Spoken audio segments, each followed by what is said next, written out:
आज की कहानी है शिकायतें पति पत्नी के लिए।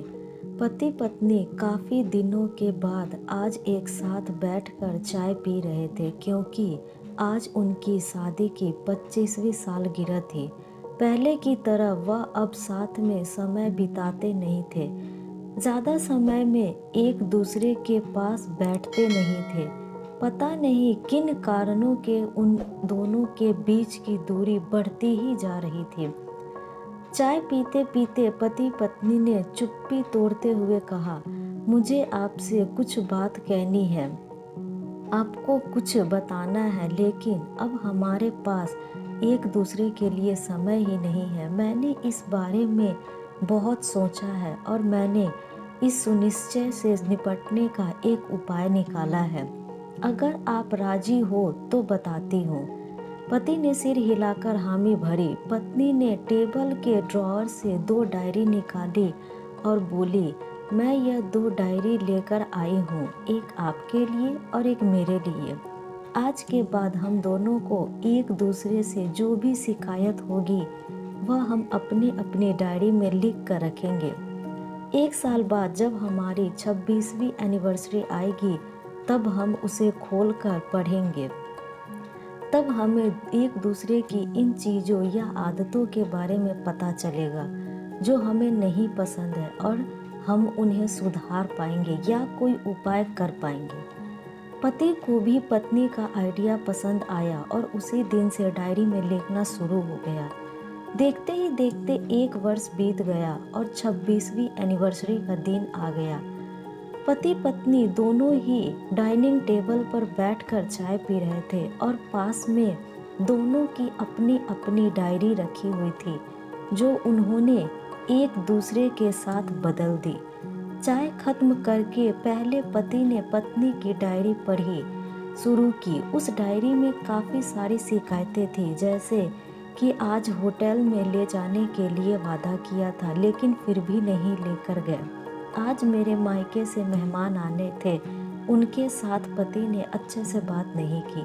कितने महीनों बाद आज मेरे लिए साड़ी लाई लेकिन पुराने डिज़ाइन की। आज मेरे सीरियल देखने के समय पति ने चैनल बदलकर न्यूज़ लगा दी। आज गीला तौलिया सोफे पर छोड़ दिया। ऐसी कई सारी शिकायतें थी। डायरी को पढ़ते पढ़ते पति की आंखों में आंसू आ गए। पति को काफ़ी अफसोस हुआ।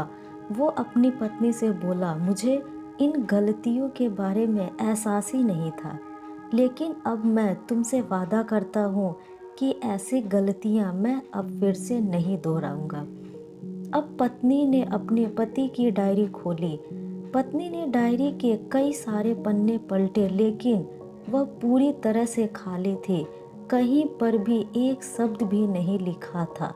पत्नी बोली, आपने तो डायरी में कुछ लिखा ही नहीं है। पति बोला, आखिरी पन्ना देखो, मैंने उसी पर लिखा है। उस पन्ने पर लिखा था, तुमने मेरे लिए और मेरे परिवार के लिए इतने सालों से तो त्याग किया है और हम सबको जितना प्यार दिया है उसके आगे मैं तुम्हारे खिलाफ इस डायरी में कुछ भी नहीं लिख सकता। और इससे भी ज़रूरी, मुझे कभी तुमसे कोई कमी दिखने की इच्छा हुई ही नहीं। ऐसा नहीं है कि तुम में कोई कमी नहीं है, लेकिन तुम्हारे प्यार, समर्पण और त्याग के आगे तुम्हारी कोई भी कमी बहुत छोटी है। मेरी अगणित गलतियों को नज़रअंदाज करके तुमने इस कठिन जीवन में मेरे साय की तरह साथ दिया और हमेशा मेरे साथ खड़ी रही। तुम ही बताओ, कोई भी अपने ही साय में दोष निकाले तो कैसे। अब पत्नी ने आंखें नम थी। पत्नी ने पति के हाथ से अपनी शिकायतों की डायरी ले ली और उसे जला दिया। पति पत्नी का रिश्ता एक दूसरे पर विश्वास पर टिका होता है और उसी से वह मजबूत होता है। उम्र के एक दौर पे पति पत्नी को एक बात अच्छे से समझ लेनी चाहिए कि एक दूसरे में गलतियां और कमियां निकालने के बजाय अगर यह याद रखा जाए कि उसके साथ ने उसके लिए कितना त्याग किया है तो इससे उनका रिश्ता और भी ज़्यादा मजबूत ही होगा। दोस्तों, छोटी सी इस कहानी को लिखने के पीछे मेरा प्रयास है कि इन दिनों पति पत्नी ने बढ़ते जा रही दूरियां कम हो सके, और खासकर गलत फहमियों की वजह से या सिर्फ बात ना करने की वजह से बढ़ती जा रही दूरियों को आराम से, शांति से बैठकर बात करके कम किया जा सकता है या ख़त्म भी किया जा सकता है। तो दोस्तों, यह थी हमारी आज की कहानी। आपको यह कहानी कैसी लगी हमें कमेंट करके ज़रूर बताएं। साथ ही लाइक एंड सब्सक्राइब करना ना भूलें। धन्यवाद।